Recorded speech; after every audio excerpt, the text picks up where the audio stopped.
ഒരു വിശ്വാസിയുടെ യാത്രയിൽ, അള്ളാഹുലേക്കുള്ള യാത്രയിലുള്ള ഏറ്റവും സത്യസന്ധമായ നിമിഷമാണ് അള്ളാഹുവിനെ തേടിയുള്ള യാത്ര. ഈ ഒരു നിലവിളി എന്ന് പറയുന്നത് ശബ്ദമുണ്ടാക്കിയുള്ള ഒരു കരച്ചിലാകണമെന്നില്ല. ആത്മാവിൻ്റെ അഗാധമായ വിള്ളലിൽ നിന്ന് ഉയർന്ന അള്ളാഹുവിനെ മാത്രം അഭയം തേടുന്ന ഹൃദയത്തിൻ്റെ ഒരു സ്വരമാണ്. അതാണ് ഈ ദിവ്യത്വത്തിലേക്കുള്ള നിലവിളി എന്ന് പറയുന്നത്.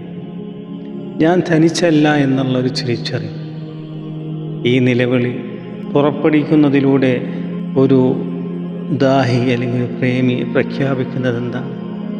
ഈ ഭാരം എനിക്ക് ഒറ്റയ്ക്ക് താങ്ങാനാവില്ല. എൻ്റെ റബ്ബ് നീ മാത്രമാണ് എൻ്റെ ആശ്രയം, നീ മാത്രമാണ് എൻ്റെ ആശ്രയം.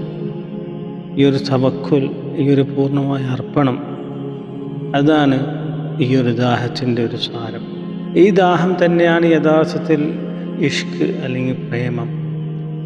ദാഹം കൂടുന്നതിനനുസരിച്ച് അവൻ്റെ പ്രണയം വളരുന്നു. ആ ദാഹമാണ് നിശബ്ദമായൊരു നിലവിളിയായി മാറുന്നത്.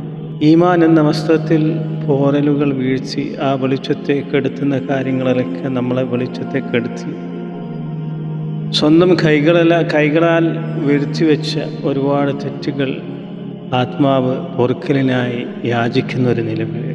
അള്ളാഹുവിൻ്റെ സാമീപ്യം അനുഭവിക്കാൻ കഴിയാതെ വരുമ്പോൾ ഉണ്ടാകുന്ന വിരഹം, ഫിറാഖ്, കാമുകൻ്റെ സാന്നിധ്യത്തിനായി കാത്തിരിക്കുന്ന ഒരു പ്രണയിനിയെ പോലെ ഹൃദയം വിതുമ്പുന്നൊരവസ്ഥ, അതാണ് ഈ ഒരു നിലവിളി.